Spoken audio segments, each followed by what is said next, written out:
Coco RTF 2761, Coco text scaling 0, Coco platform 0, charset 0, Times Roman, Times italic, Times Boulevard, color TBL, red 255, green 255, blue 255, red 0, green 0, blue 0, red 109, green 109, blue 109.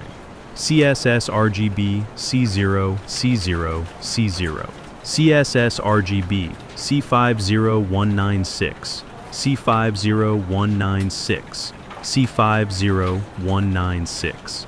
Paper W11900, Paper H16840, Margle 1440, Marger 1440, View W11520, View H8400, View Kind 0, DefTab 720, Pard Def Tab 720, SA 240, Par Titan Factor 0, F0, FS24, CF0, Expand 0, Expand TW0, Kerning 0, Outlel 0, Stroke Width 0, Stroke C2. It was 4:17 a.m., the time of day when the world has no color, only varying shades of bruised charcoal and gray. I hadn't been sleeping. Sleep, in the proper sense, had abandoned me months ago. Instead, I lay suspended in a shallow, murky state of non-consciousness, like a stone caught in the weeds of a riverbed. Beside me, in the cot less than 3 feet away, Margaret was coughing again. It was a wet, ragged sound that seemed to tear at the damp wallpaper of our billet. She had been coughing since October. She wouldn't go to the sick bay. To go to the sick bay was to admit a weakness, and in this war, weakness felt like treason. I lay perfectly still. The air in the room was a physical weight. It didn't just touch you, it pressed against your eyeballs. It smelled of wet wool, rising damp, and the faint, sour odor of a coal fire that had died hours ago. I forced my hand out from under the rough army blanket. The cold seized my fingers instantly. It wasn't a crisp, wintry chill. It was a British dampness that gnawed. It felt greasy against the skin. I flexed my fingers. 1, 2, 3. My knuckles popped, a dry, wooden cracking sound in the silence. My hands felt foreign, like tools that had been left out in the rain to rust. Getting up was a tactical operation. Throw back the covers, swing the legs, feet on the floor. The floorboards were linoleum over rotting wood. They were freezing. The shock traveled up my shins, settling in the marrow of my knees. I stood there for a moment, swaying slightly, feeling the blood rush away from my head. My nightgown clung to my back, damp with a cold sweat. I moved to the wash basin. A thin film of ice had formed over the water in the pitcher. I broke it with my thumb. The sound was a sharp snap, loud enough to make me wince. I splashed the water on my face. It felt like liquid glass. It didn't wake me up. It just shocked my nerves into a state of jagged alertness. I reached for the towel. It was stiff, abrasive.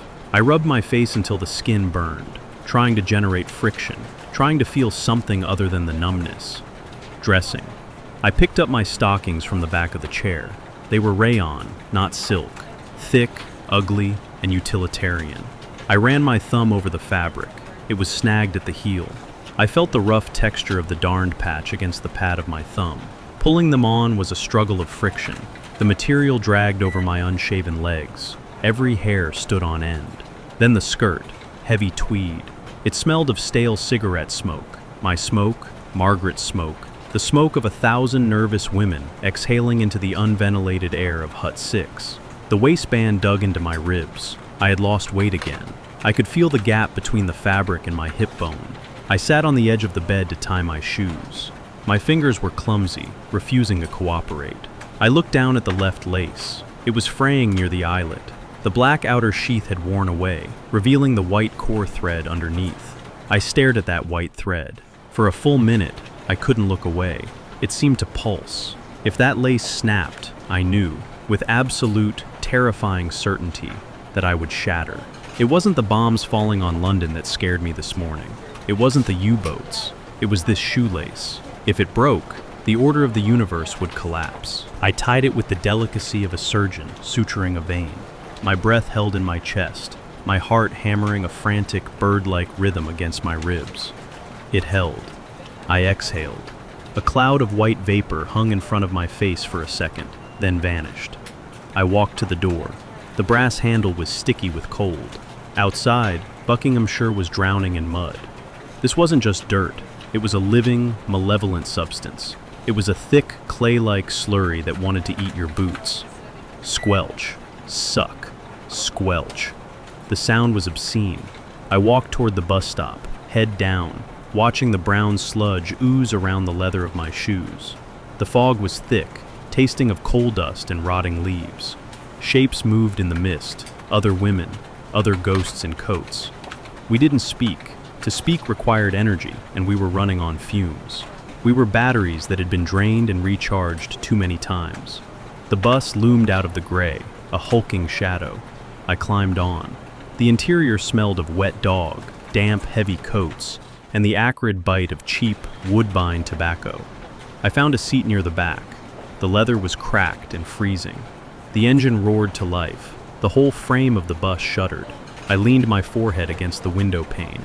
It vibrated violently against my skull. Drrrr. The vibration rattled my teeth. I closed my eyes, but the darkness wasn't dark. It was full of letters. X, P, R, L. Q, W, E, R. They floated in the blackness behind my eyelids, scrambled, chaotic, mocking. They spun like the rotors of the machines we served. I pressed my forehead harder against the glass, letting the pain ground me. The bus lurched forward, and we began the 20-minute journey to the park. Arrival. The gates. The MP at the checkpoint didn't look at my eyes. He looked at my pass. I held it out with a gloved hand. The cardboard was soft at the edges from being handled so many times. He checked the photo. He checked the number. I wasn't Evelyn anymore. I was a clearance level. I was a cog. He waved me through. I walked the path to Hut 6. It looked like a garden shed designed by a madman. Long, low, hastily constructed. The paint was peeling in long, scaly strips. I reached for the door handle. My stomach tightened, a reflexive, visceral spasm. It happened every morning, the body's rejection of what was to come. I opened the door and stepped inside. The wall of sensory input hit me like a physical blow. It was the smell, first. The specific, suffocating perfume of Bletchley Park. It smelled of hot machine oil. It smelled of ozone, that sharp electric tang that tastes like aluminum on the tongue. It smelled of overheating vacuum tubes and singed insulation. And underneath the mechanics, it smelled of us. The smell of hundreds of women packed into a room with windows blacked out and sealed shut. The smell of fear sweat, of stale coffee, of unwashed wool, and the faint, copper scent of blood. And then, the sound. To a stranger, it would sound like a factory floor, a chaotic clatter. But to me, it was a language. Click, clack, whir. Click, clack, whir. The rhythm of the bombs. The electromechanical brains were churning in the next room, but their vibration traveled through the floorboards, up through the soles of my shoes, and settled in my spine. They were chewing on the mathematics of death. I walked to my station, a wooden trestle table, scarred by the pressure of thousands of pencil tips. The wood was stained with ink and T-circles. I sat down. The chair was hard, unforgiving. I placed my hands on the table. The wood felt greasy. I looked at the stack of papers waiting for me. The intercepts. Sheets of cheap, yellowing teleprinter paper. Rows and rows of 5-letter groups. Jew snidge yitter. Gibberish. Madness. But I knew that inside those letters, a German radio operator was screaming, or laughing, or giving orders to fire a torpedo. He had pressed a key in the North Atlantic, shivering in a steel tube underwater, and the machine had turned his thought into this chaos. My job was to reach into the chaos and pull the thought back out. I reached for my pencil.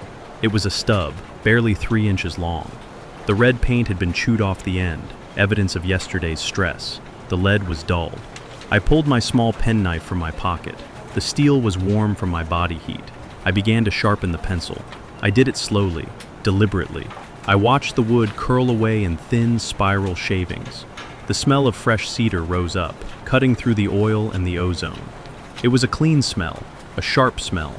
I shaved the wood down until the graphite was exposed.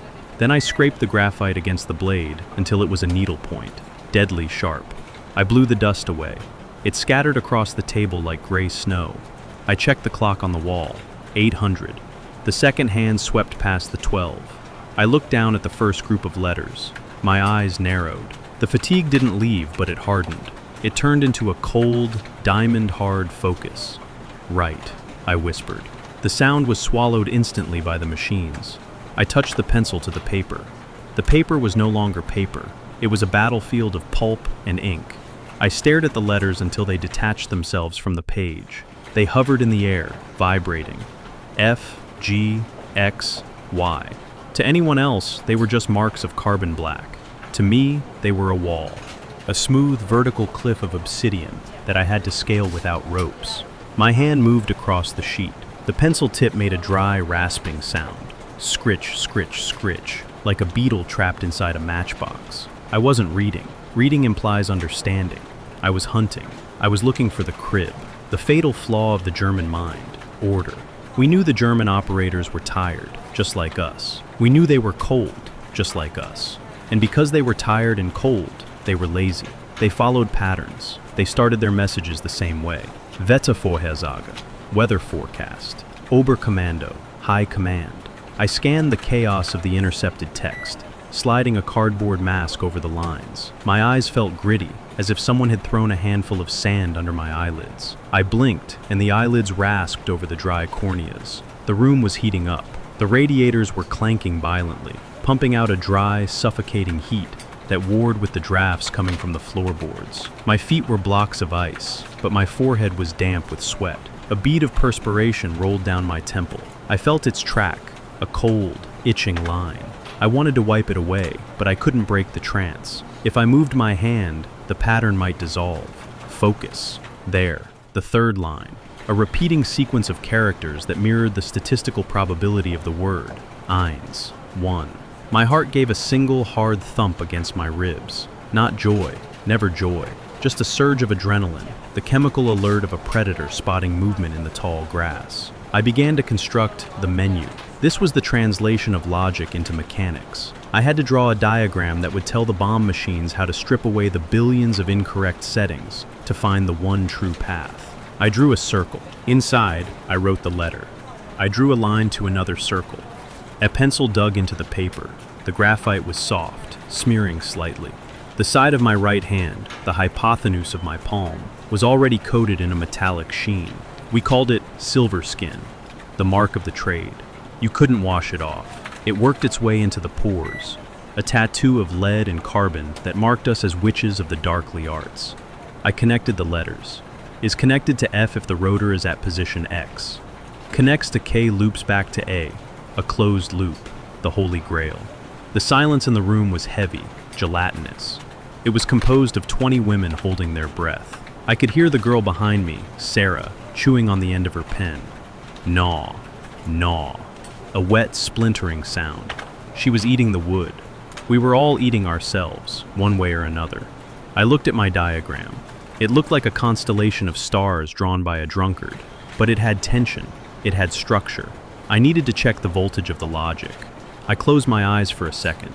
The darkness was red, pulsing with the afterimage of the white paper. My head was throbbing. A dull, rhythmic ache behind the eyes, like a hammer wrapped in velvet hitting a nail. Thud, thud, thud. Tea, someone whispered. The word hung in the stagnant air. The tea trolley. The rattle of the cart was a distant thunder approaching down the corridor. When the door opened, the smell changed. The ozone and sweat were pierced by the scent of stewed tannin and condensed milk. It was a nauseatingly sweet smell, but it was the only anchor we had to the civilized world. I didn't look up. I couldn't let the loop go. I grabbed the heavy book of rotor settings, the catalog.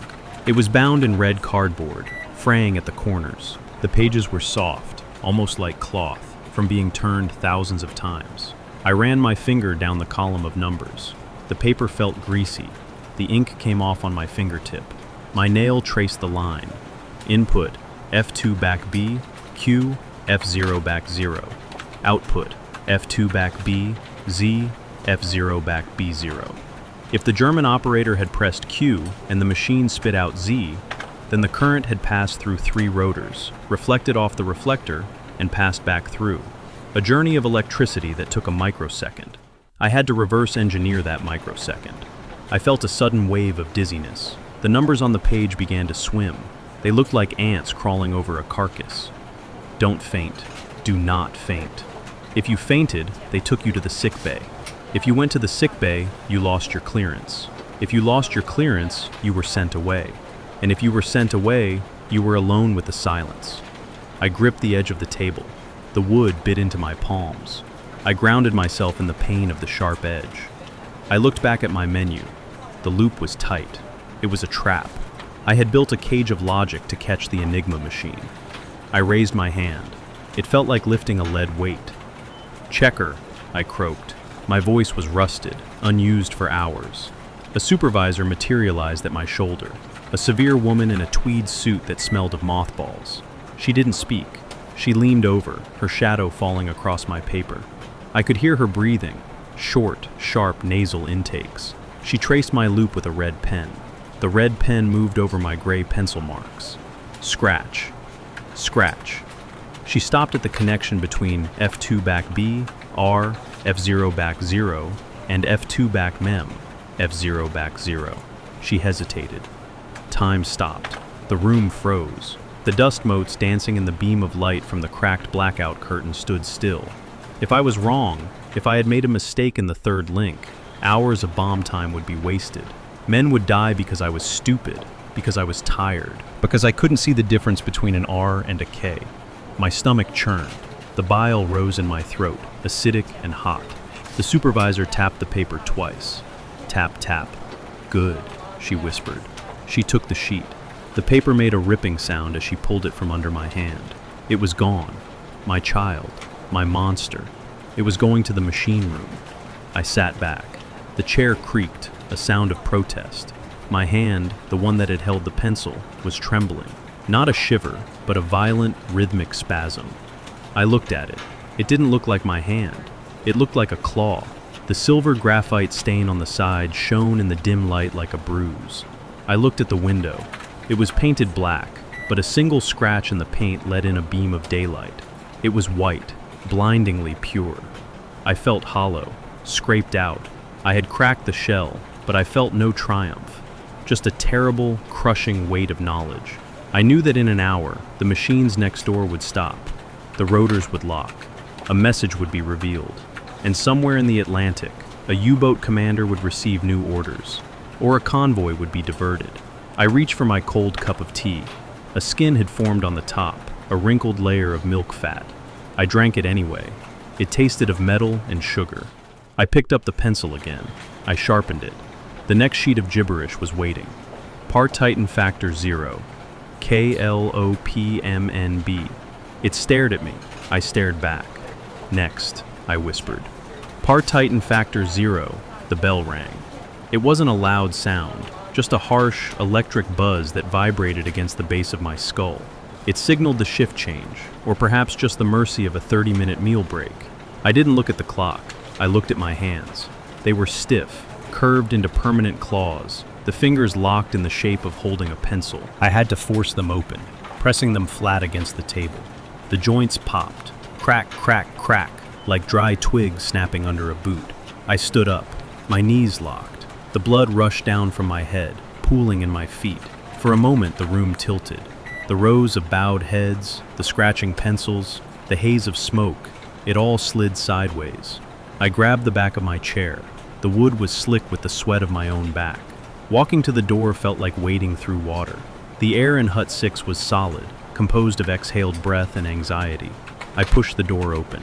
The outside world assaulted me. The temperature dropped 20 degrees in a single step. The dampness of Buckinghamshire wrapped around my throat like a cold, wet towel. I gasped, the air searing my lungs. It tasted of wet ash and rot. I joined the stream of bodies moving toward the canteen. We were a river of gray coats and downcast eyes. The mud sucked at our heels. Schluck, schluck, the sound of 1,000 people trying to walk without falling. The canteen was a cavern of noise. As soon as the double doors swung open, the smell hit me. It was the smell of Britain in 1942. Boiled cabbage. It was a sulfurous, yellow smell that coated the back of the tongue. It mixed with the scent of wet wool drying in a crowded room, the sharp tang of floor polish, and the heavy, meaty odor of gravy that contained no meat. I took a metal tray. It was dented, scarred by years of abuse. It felt greasy to the touch, covered in a thin film of moisture from the steam table. It was cold against my fingertips. I shuffled forward in the line. The serving woman had arms like hams, pink and raw from the steam. She didn't look at me. She looked at the tray. Splat. A ladle of gray matter landed on my plate. Next, she droned. I looked at the food. It was a stew of indeterminate origin, cubes of swede and turnip, swimming in a thick, translucent sauce that wobbled slightly as I walked. A single, sad potato sat in the center, bruised and gray. A slice of Spam, that pink, salty mystery meat, lay on the side, glistening with fat. I found a seat at a long trestle table. I squeezed in between a girl from the naval section and a man I didn't recognize. We sat shoulder to shoulder, thighs touching, yet miles apart. The noise was deafening, the clatter of cheap cutlery on china. Clink, scrape, clatter, the roar of voices, but no one was saying anything real. Pass the salt. Cold today. Did you get the letter? Surface noise, white noise to drown out the silence of what we actually knew. I picked up my fork. The tines were bent. I pushed the swede around the plate. It was soft, yielding without resistance. I put a piece in my mouth. It tasted of nothing. It had texture, mushy, fibrous, but no flavor. It was just warm fuel. I chewed mechanically. My jaw muscles ached. Every chew was a chore. Chew, swallow. Chew, swallow. I looked at the girl next to me. She was reading a letter. Her hands were shaking. Just a tiny, high-frequency tremor. The paper rattled softly. She wasn't eating. She was staring at a single sentence. I could see the ink. The handwriting slanted and rushed. I didn't read it. I didn't want to know. If I knew her pain, I would have to carry it, and my pockets were already full of stones. I looked back at my stew. Suddenly, the gray sauce wasn't sauce. It was the Atlantic Ocean. The chunk of turnip was the hull of a freighter. The dark speck of pepper was a man in the water, covered in oil, screaming. My throat closed up. A spasm of nausea rolled through me, hot and violent. I dropped my fork. It hit the plate with a loud clatter. The man next to me stopped chewing. He turned his head slowly. He had bags under his eyes so deep they looked like bruises. He looked at my plate, then at my face. He didn't ask if I was okay. He knew. We all knew. Eat, he said. His voice was flat. It's fuel. I looked at him. I wanted to scream.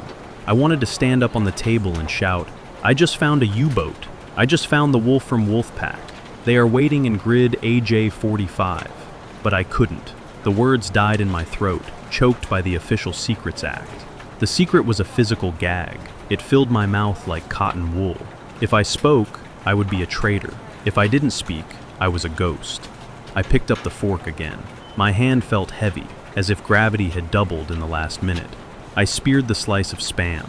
It was pink, artificial, grotesque. I put it in my mouth. The salt stung my tongue. The fat coated the roof of my mouth. I swallowed. It went down like a stone. I looked out the window. The condensation was running down the glass in long, weeping rivulets. Through the blur, I could see the trees swaying in the wind. They looked like skeletons dancing. I had 20 minutes left. 20 minutes of being Evelyn. Then I had to go back. I had to go back to the machine.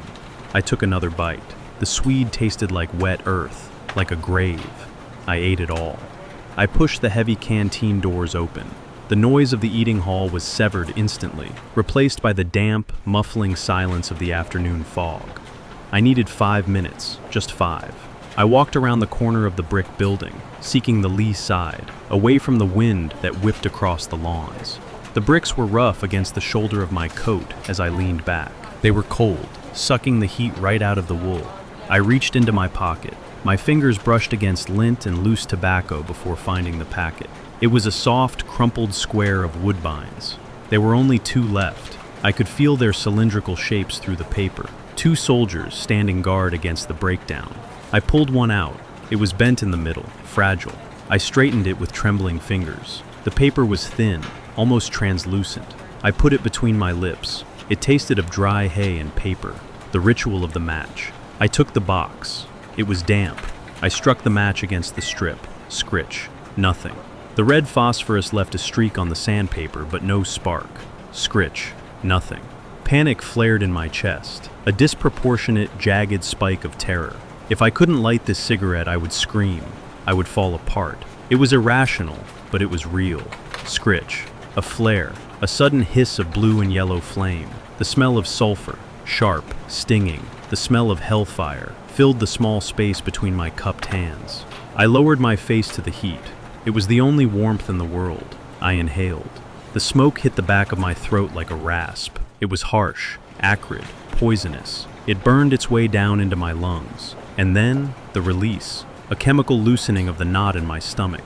I held the smoke inside, letting it saturate my blood, before exhaling a long, thin stream of gray into the gray air. I watched the smoke drift. It swirled, caught by the wind, and disintegrated. Code. It was all code. The smoke was a signal. The wind was a cipher. Got a light? The voice came from my left. I hadn't heard him approach. I turned my head slowly. It was a dispatch rider. He was wearing heavy leathers that were splattered with fresh mud up to his thighs. He looked young, maybe 19, but his eyes were ancient. They were red-rimmed, sinking into a face that was gray with exhaustion.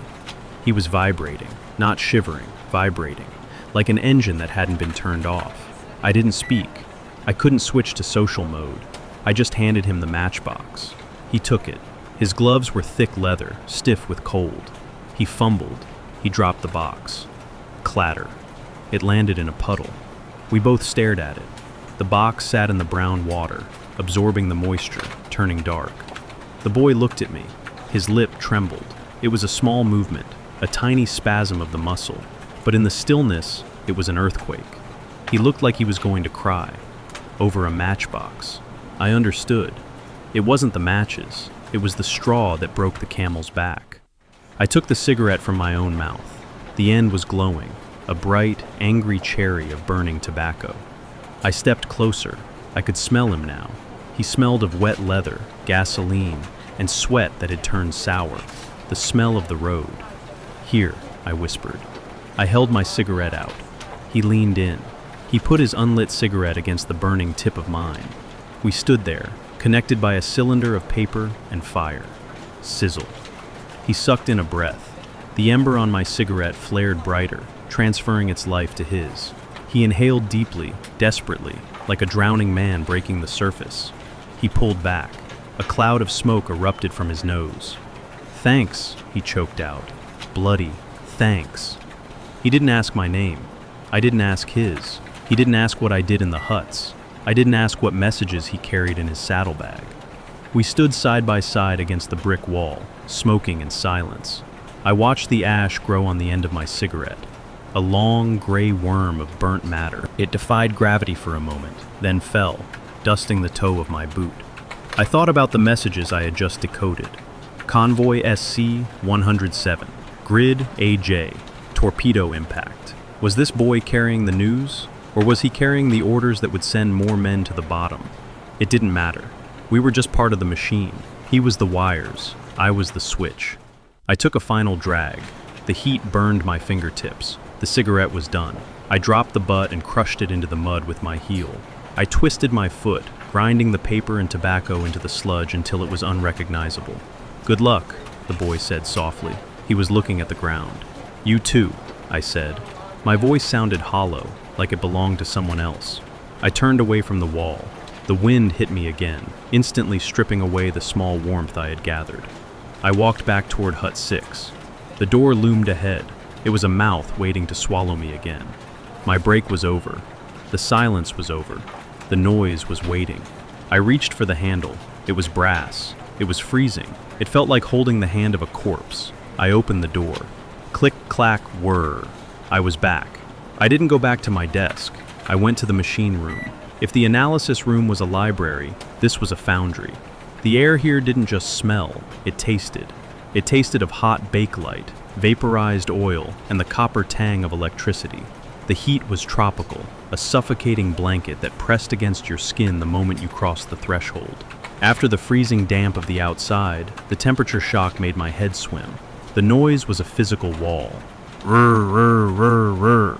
100 drums spinning. a rhythmic, mechanical chanting that vibrated in the fillings of my teeth. I walked down the aisle of the bombs. They stood like iron monoliths, 7 feet tall, churning through millions of permutations. They looked like the insides of a clock, magnified to a monstrous scale. I found the machine running my menu. Agnes. We named them. It made them feel less like gods and more like pets. But Agnes was no pet. She was a beast of bronze and wire. A wren, a girl from the Women's Royal Naval Service, was tending to her. She couldn't have been more than 18. Her sleeves were rolled up, revealing arms that were red and shiny with heat.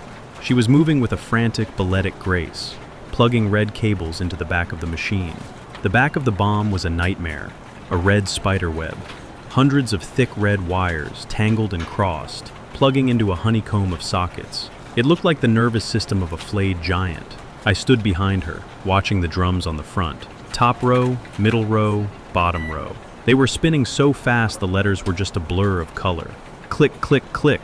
I watched the drums. I wasn't praying. I didn't believe in God in this room. I believed in Turing. I believed in voltage. Spin, spin, spin. And then, silence. Not a true silence, but a mechanical one. The rhythm broke. The drums on Agnes slammed to a halt. Clack. The sound was sharp, like a gunshot in a canyon. The wren froze. She looked at the drums. Then she looked at me. Her face was streaked with grease, her hair escaping from her cap in damp wisps. Her eyes were wide, terrified and hopeful. A stop, she mouthed. I couldn't hear her over the roar of the other machines, but I saw her lips move. A stop meant a possibility. It meant the machine had found a setting that didn't contradict the logic of my menu. It was a needle in a haystack of 159 million settings. Check it, I shouted. She moved to the checking machine to the side. Her hands were shaking. She plugged the setting in. I held my breath. My lungs burned with the hot, oily air. She flipped the switch. The light stayed on. It was valid. The tension in my chest snapped. It wasn't relief. It was a sudden, crushing gravity. We had the daily key. I grabbed the piece of paper where she scribbled the settings. Stecker, APO, MZU, Ringstellung, VMX. I turned and ran. Not a sprint, but a fast, efficient walk back to the Typex machines. The floorboards bounced under my feet. The Typex looked like a typewriter that had been crossbred with an Enigma. It was heavy, gray, and ugly. I sat down. The keys were high, circular, topped with glass. I set the rotors. I set the rings. I plugged the cables into the front board, mimicking the settings from the bomb. My fingers were slippery with sweat, struggling to push the stiff brass pins into the sockets. I pulled the first intercept from my pocket, the one I had stared at this morning. Jus, snug, yitre. I took a breath. The air smelled of the glue pot sitting next to the machine. A sharp, chemical smell. I pressed the first key. J. The machine clunked. A heavy, satisfying mechanical thud. The letter U appeared on the paper tape. I pressed E. The letter minus appeared. No, that was the spacer. U-B-O-O-T. U-boot. U-boat. My hands flew now. The noise of the Typex was a machine gun staccato. Clack, clack, clack, clack. The yellow paper tape spewed out of the side of the machine like a long, thin tongue. I didn't look at it. I just typed. I let the letters flow through my eyes, to my fingers, to the machine. I was just a conduit. When I finished, I tore the tape off. I picked up the glue brush. The bristles were stiff. I slathered the back of the tape with the foul-smelling paste and slapped it onto the message form. Only then did I read it. The German text was clear. It wasn't code anymore. It was a voice. An BDU von U-404. To Commander U-boats from U-404. Erfolg. Success. Tanker struck. Grid AK-55. Burning. No survivors observed. Returning to base. Torpedoes empty. Heil Hitler. I stared at the paper. The glue was still wet, making the yellow tape translucent. No survivors observed. I saw the image instantly. A tanker in the freezing Atlantic. The oil catching fire on the surface of the water. Men jumping into the flames because the water was too cold, or jumping into the water because the ship was too hot. Screaming in the dark. I had done it. I had broken the code. I had solved the puzzle. But I was too late. This message wasn't a warning. It was a report. I sat there, the yellow paper trembling in my hand. The success of the German captain was ink on my fingers. I felt a wave of nausea, not the hunger nausea from before, but a deep existential sickness. I had used the finest mathematics in the world, the greatest machines ever built, the collective genius of Bletchley Park, to read an obituary. I picked up the red stamp. Top secret, ultra. I slammed it down on the paper. Thump. The red ink bled into the yellow tape. I put the paper in the out tray. A girl came and took it immediately. She didn't look at me. She just took the death warrant and walked away. I looked at the Typex machine. It waited. There was another message, and another. The pile never ended. I lifted my hands. They were shaking uncontrollably now. I pressed them against my eyes. The darkness was hot and full of red sparks. Next, I whispered to the empty room. Parton factor midnight. The transition from today to tomorrow didn't happen with a bang. It happened with a tap on the shoulder. I jumped. My body jerked reflexively, the knee hitting the underside of the table with a dull thud. Pain shot up my thigh, but it was distant, like a signal coming from another country. I turned. It was Mary, the girl from the night shift. She looked exactly like I felt, gray, hollowed out, her eyes two dark burn holes in a sheet of parchment. She didn't smile. She just held out her hand for the headset. I stood up. My spine uncurled with the sound of dry gravel crunching. Every vertebrae protested. I had been sitting in the same position for 8 hours, hunched over the altar of the Typex. My legs felt light, insubstantial, as if the bone had been replaced by balsa wood. I walked to the door. I didn't say goodnight. There was no good night. There was only the end of the shift. I pushed the heavy door open and stepped into the void. The blackout. It wasn't just darkness. Darkness is what happens when you turn off a lamp. The blackout was an oppression. It was a physical weight that pressed against your eyes. The windows were painted black. The street lamps were dead. The cars had masks over their headlights, allowing only a tiny sliver of light to escape, like the eyes of a cat. I stood on the step of Hut 6, blind. For a moment, panic flared. The primitive brain screamed that the world had ceased to exist. I reached out, my hands swimming in the ink. My fingers brushed the rough wood of the doorframe, anchored. I began to walk toward the transport. It was an act of faith. I shuffled, sliding my feet along the gravel path so I wouldn't trip. Scuff, scuff. Around me, I could hear the breathing of other invisible people. We were a procession of shadows. Occasionally, a torch would flash, pointed strictly at the ground, the lens covered with tissue paper to dim the beam, illuminating a pair of muddy boots or the hem of a coat, before vanishing again. The air was freezing. The fog had turned into a hard frost. It coated the inside of my nose with ice crystals. It smelled of coal smoke from the village chimneys, trapped near the ground by the heavy air. I found the bus by the sound of its idling engine, a low, grumbling beast in the dark. I felt my way along the metal side until I found the door. Inside, the lights were off. It was a hearse for the living. I collapsed into a seat. The leather was freezing, sucking the remaining warmth from my thighs. The bus lurched forward. I closed my eyes. Immediately, the letters returned. X, P, R, L. They were brighter now, neon in the darkness of my skull. But they were mixed with images. I saw the tanker again. I saw the oil on the water. I saw the fire. But then the fire turned into the red wires on the back of the bomb machine. The burning men were just tangled cables. The screaming was just the screech of the rotors. My mind was trying to sanitize the horror, trying to turn tragedy back into mathematics. It was a defense mechanism. If it's just numbers, it doesn't hurt. The bus rattled over a pothole. My head banged against the glass. I didn't open my eyes. I was too tired to check if I was bleeding. I just let the vibration of the engine shake my bones. 20 minutes later, the bus stopped. The walk to the billet was a blur. My body was on autopilot. Key in the lock, the metallic scrape of the tumblers, the smell of the hallway, boiled cabbage, and damp plaster. I opened the door to our room. It was freezing. The fire had gone out hours ago. The air was colder than the outside because it was still. It held the chill like a tomb. Margaret was asleep. Her breathing was a wet rattle, a sound like bubbles bursting in thick mud.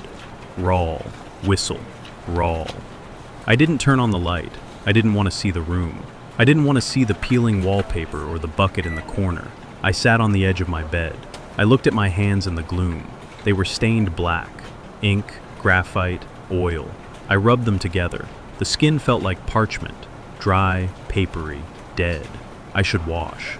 The thought floated through my mind and dissolved. The water in the basin would be ice. The soap was grit. I didn't have the strength. I unlaced my boots. The left lace, the fraying one, held. It was a small miracle.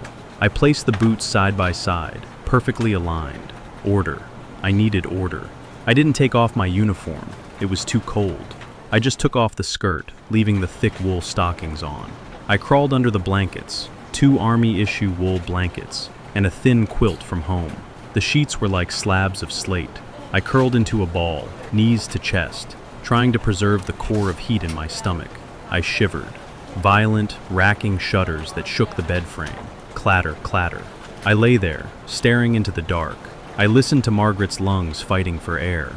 I listened to the wind rattling the window pane. I listened to the silence between the sounds. And then I felt it. The tear. A silent, invisible tear ran down the bridge of my nose and fell onto the pillow. It was hot. It was the only warm thing in the room. I wasn't crying for the men on the tanker. I wasn't crying for the war. I was crying because I had to do it all again in 8 hours. The letters began to spin. A connects to F. F connects to K. I drifted into sleep, but it wasn't rest. It was just a different kind of work. Pard def tab 720 ses 240 par titan factor 0. I woke up, but I didn't return.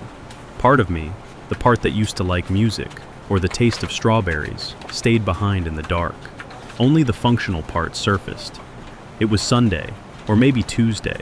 The calendar on the wall was from 1941, a picture of a smiling kitten that seemed to mock the gray dampness of the room. It didn't matter what day it was. The war didn't have weekends. But for us, the shift rotation gave us a rest day. Rest.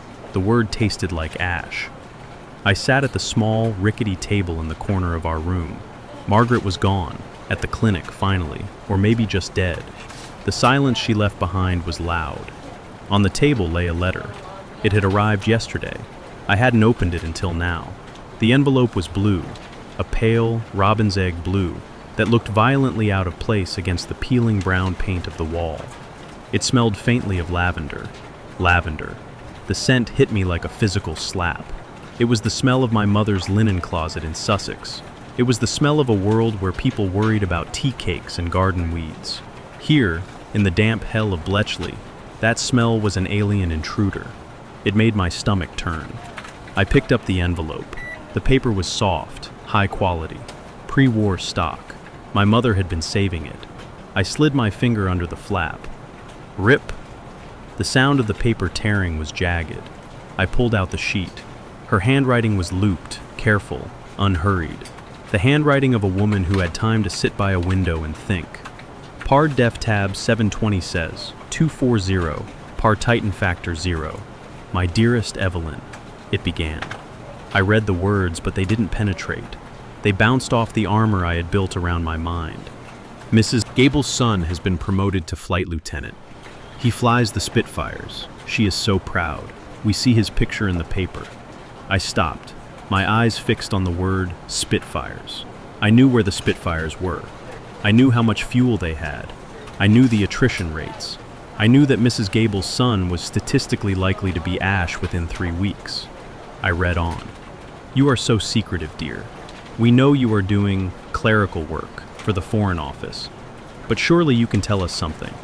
Are you making friends? Is there a young man? It's hard for your father, not knowing. He feels you are drifting away. Drifting away. I put the letter down. I looked at my hands. They were raw. The cuticles were ragged, bitten down to the quick. The index finger of my right hand was permanently stained with graphite. I wasn't drifting. I was anchored. I was anchored to the machine. I was bolted to the floor of Hut 6. I had to reply. If I didn't, they would worry. If they worried, they would come here. And they couldn't come here. I took a sheet of plain white paper. It was coarse, filled with wood pulp imperfections. I picked up my pen. It was a fountain pen, black Bakelite. I unscrewed the cap. The nib was gold, a tiny, sharp beak. I dipped it in the ink bottle. The blue-black liquid swallowed the nib. I held the pen over the paper. Drop. A single bead of ink fell from the nib and splattered onto the white page. A dark, spider-like blot. What could I say? Dear Mother, yesterday I killed a U-boat crew. No. Dear Mother, I know that the invasion of North Africa is happening on Tuesday. No treason. Dear Mother, I am slowly going insane because I dream in German naval codes. Unacceptable. The pen hovered. My hand began to tremble. The tremor started in the wrist and traveled up to the elbow. I lowered the pen. Dear Mother, I wrote. The scratch of the nib was loud in the empty room. Scritch, scratch. I am well. Lie.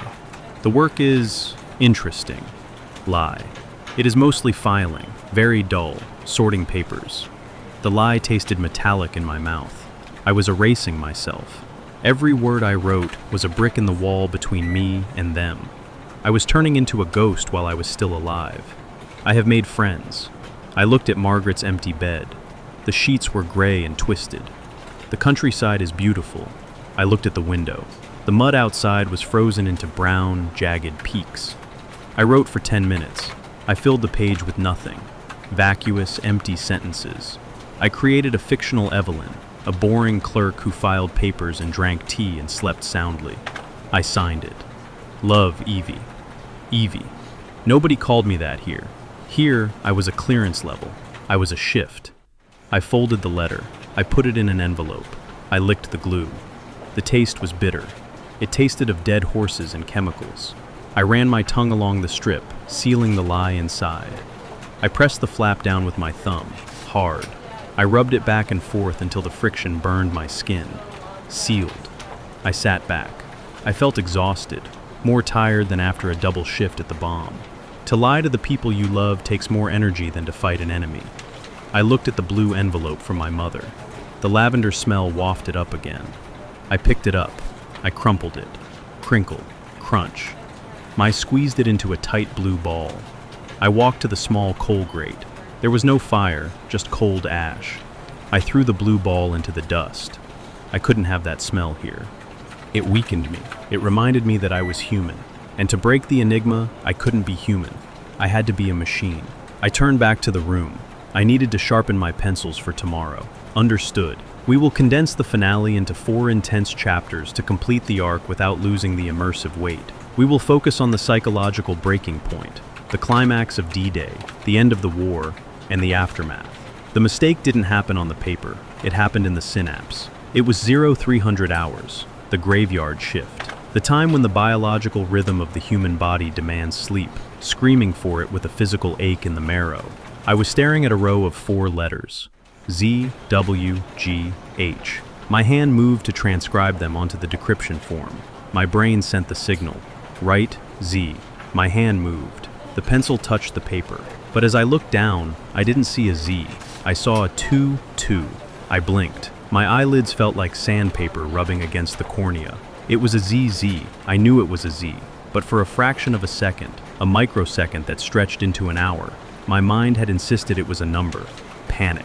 It started in the stomach, a cold, heavy stone dropping into a well of acid. If I wrote a number instead of a letter, the sequence would shift. The checksum would fail.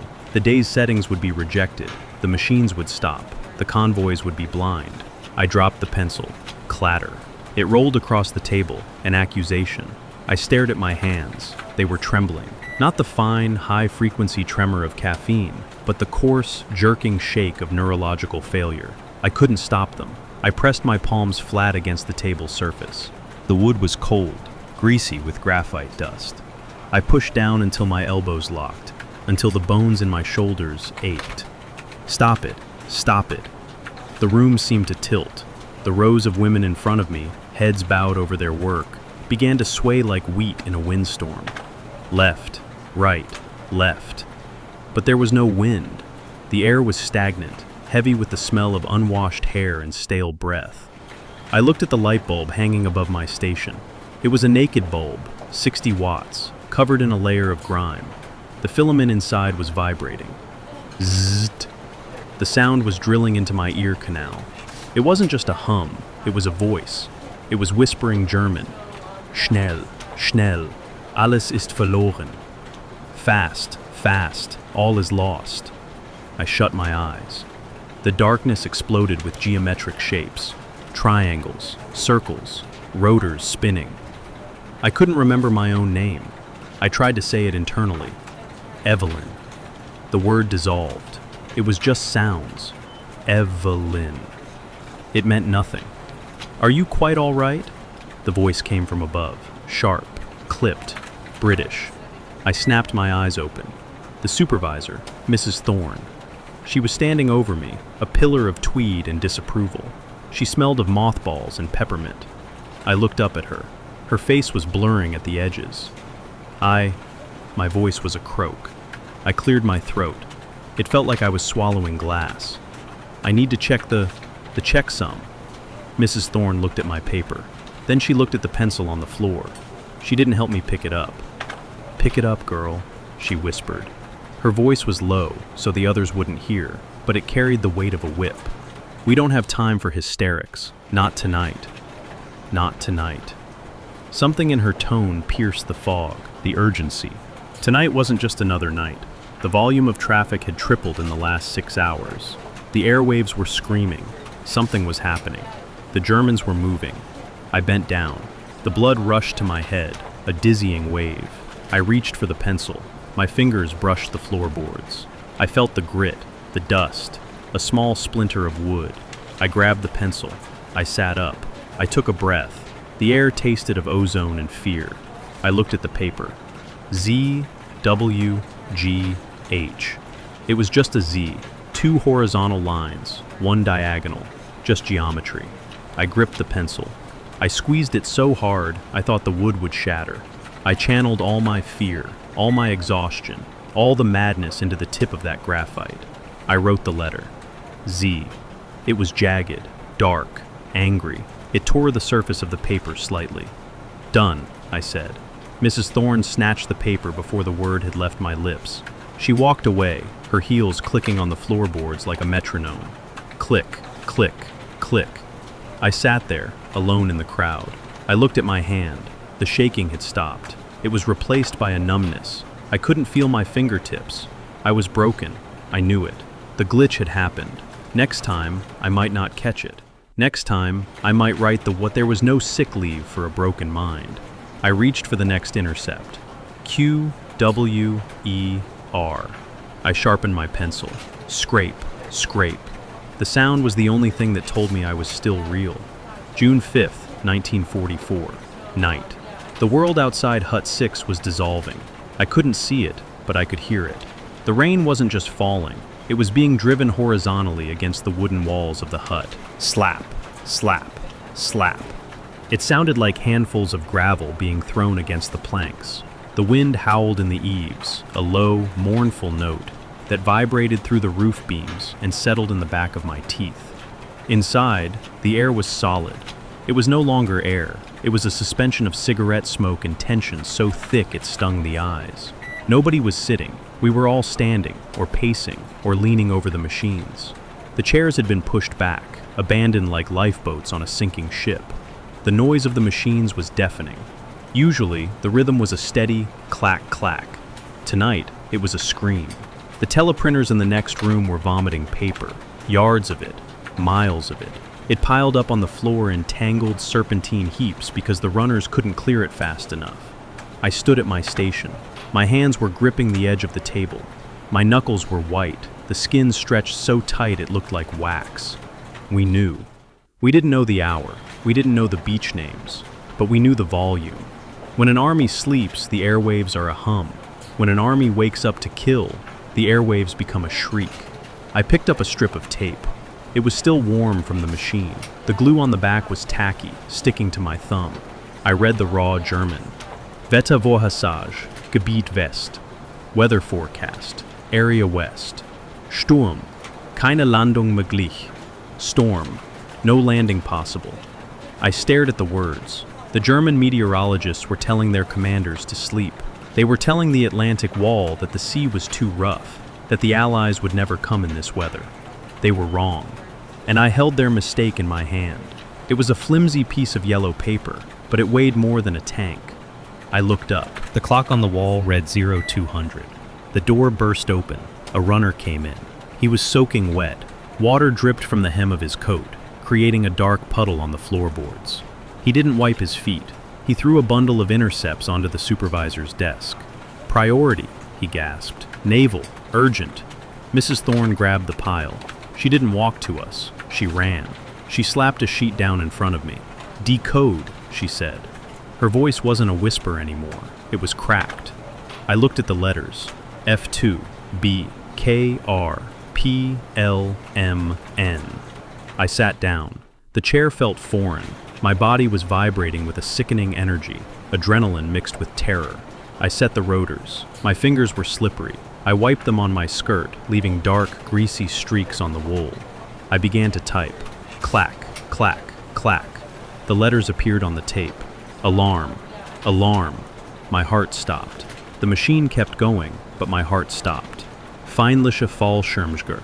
Enemy paratroopers. Gebiet Normandy. Area Normandy. McDung on. Mouth of the Orne. I stopped typing. The machine hummed, waiting. It had begun. I looked at the tape. The ink was fresh, glistening under the bulb. In my mind, I didn't see the letters. I saw the darkness over France. I saw men jumping out of planes into the wind and the rain. I saw the black water of the channel churning with thousands of propellers. I felt a sudden, violent urge to vomit. The abstraction was gone. For years, casualty was a column in a ledger. Sinking was a statistic.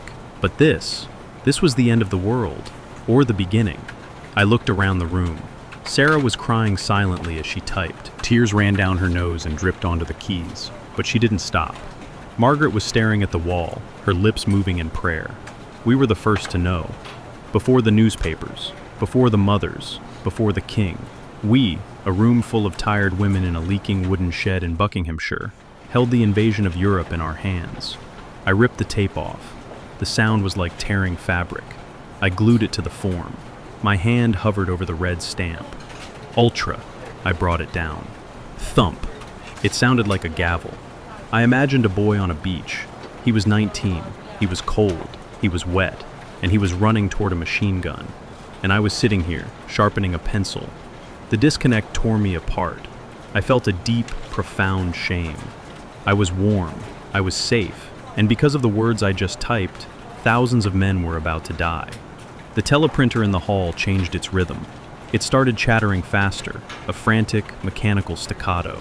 More messages, more panic, more death. I reached for the next sheet. Next, I whispered, but no sound came out. I typed. Clack, clack, clack. Outside, the storm raged on. Inside, the silence of the room was heavy with the ghosts of the morning. We were moved. Not geographically, we were still trapped in the gray gravity well of Bletchley, but we were moved in time. We left the wooden huts with their drafty floors and the smell of wet wool. We walked across the compound to Block H. It was a fortress of brick and concrete. It didn't smell of people, it smelled of the future. I walked down the corridor. The floor was hard linoleum, polished to a lethal shine. My reflection moved beneath my feet, a distorted, ghostly twin. The air here was different. It was filtered, dry, and vibrating with a low-frequency hum that you felt in your diaphragm before you heard it with your ears. Section Numenry, the sign said. I pushed the double doors open. If Hut 6 was a factory, this was a cathedral. Looming in the center of the room stood the Colossus. It wasn't a machine in the way a Typex or a bomb was a machine. It was an entity. It stood 8 feet tall, a wall of gray steel and black bakelite. But it was the front that paralyzed me. It was alive with fire. 1,500 vacuum tubes, glass valves the size of light bulbs, glowed with an angry, burning red light. They were the neurons of a new god. The heat radiating from them was intense, tropical. It hit my face like the blast from an open oven door, drying the moisture in my eyes instantly. I walked toward it. I felt small, insignificant. "Stand back," a technician shouted. He wasn't looking at me. He was looking at the tape reader. I watched. The paper tape wasn't being fed through by hand. It was loaded onto a system of pulleys that looked like the rigging of a ship. "Run it," someone said. The machine screamed. It wasn't a metaphor. The sound was a high-pitched mechanical shriek. Whee! The tape accelerated to 30 miles per hour. It became invisible, a blur of motion. It was reading 5,000 characters a second. 5,000. I looked at my hand, the hand that held the pencil. The hand that could process, on a good day, maybe 2 letters a second. I looked at the pencil. It was a pathetic wooden stick, a tool from the Stone Age. I watched the red valves flickering. They were thinking. They were stripping the layers of the German Tunny code, a code so complex it made the Enigma look like a child's puzzle. And they were doing it without sleep, without coffee, without fear. I felt a sudden, crushing wave of obsolescence. For 4 years, I had been the computer. My brain had been the processor. My nerves had been the wires. Now, I was just the attendant. I was the servant who swept the floor and fed the beast. I stood next to the rack of valves. The heat was suffocating. I could smell the dust burning on the hot glass. It was a dry, acrid scent, the smell of pure electricity. "It's hot," I whispered. "It has to be," the technician said, not looking up. "If we turn it off, the damp will crack the tubes. It never sleeps. It never sleeps." I looked at the glowing grid. It was beautiful in a terrifying way. It was a wall of fire that ate mathematics. A printer on the side suddenly chattered. Rat-tat-tat. A strip of paper curled out. The result. It had done in 10 minutes what would have taken me 10 weeks. I reached out and touched the metal frame of the chassis. It was vibrating. The whole room was throbbing with the power of it. I felt a strange emotion. Not jealousy, not relief. Fear. We had built a brain that was faster than us. We had built a monster to kill the monsters. But looking at those red eyes glowing in the semi-darkness of Block H, I wondered what would happen when the war was over. The machine wouldn't stop thinking. It wouldn't stop calculating. I looked at the tape spinning. It was a blur of nothingness. I felt dizzy. The heat, the noise, the sheer scale of it. I backed away. I retreated to the wall where the air was cooler. I clutched my pencil. It felt warm and wooden and real. I held onto it like a talisman. I'm still here, I thought. I'm still real. But the machine didn't care. It just hummed, a low electric chant of the new world. Whee! Pard Titan Factor 0, May 8th, 1945. The silence didn't fall. It crashed. For 4 years, my life had been defined by a rhythm. Click-clack, whir, buzz. The heartbeat of the machines. The sound of fans cooling vacuum tubes. The sound of pencils scratching on paper. And then, at 3 p.m., it stopped. The order came down not with a shout, but with a whisper. Cease operations. I stood by my desk. The Type-X machine sat in front of me, a gray metal hulk. It looked suddenly dead, inert. Without the current running through it, without the frantic fingers typing coordinates, it was just a typewriter. It was just junk. Outside, the world was exploding. I could hear them through the walls, the cheering. It sounded like a roar of distant ocean surf. Someone in the corridor was laughing, a high, manic sound that bordered on hysteria. Church bells were ringing in the village. Dong, dong, dong. The sound was discordant, violent. It didn't sound like joy to me. It sounded like a hammer hitting an anvil. I walked to the window. I scraped a fingernail through the black paint. A flake peeled off, spiraling down to the sill.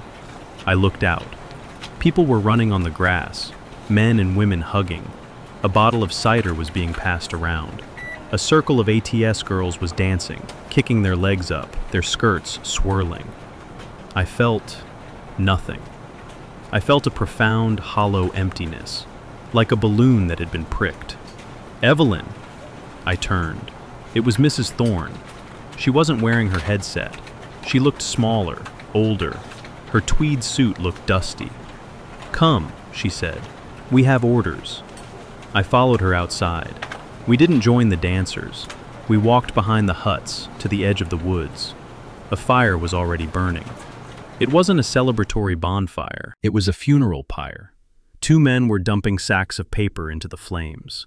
Yellow teleprinter tape, white index cards, blue message forms, logbooks, diagrams, my life.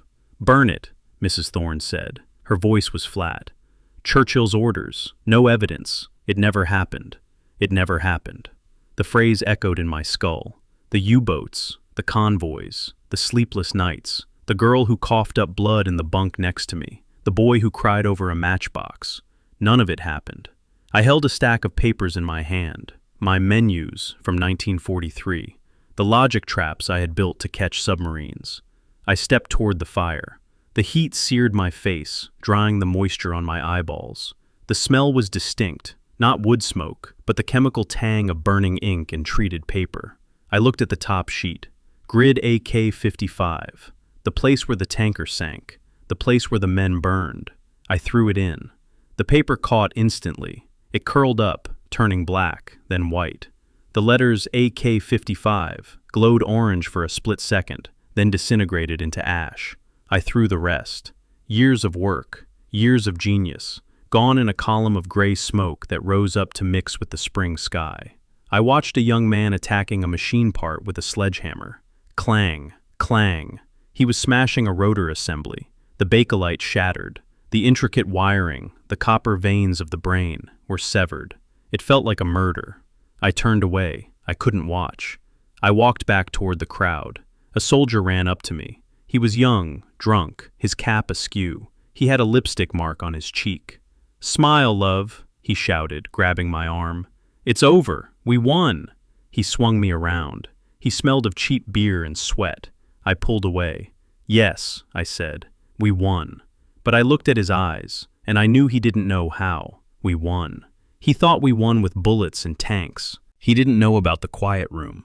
He didn't know about the silence. I walked away from him. I walked to the bus stop. The bus was empty. Everyone else was staying for the party. I sat in the back seat. The leather was cold. I looked at my hands. The silver graphite stain was still there on the side of my palm. The silver skin. I rubbed it with my thumb. It wouldn't come off. It was tattooed into the epidermis. The bus driver got in. He looked at me in the mirror. "Going home, miss? On a day like this?" "Yes," I said. "I'm tired." The engine started. The vibration rattled the window. Drrrr. I closed my eyes. I waited for the letters to appear behind my eyelids. X, P, R, L. But they didn't come. There was only darkness, and the terrible deafening sound of church bells ringing for a victory that I could never claim.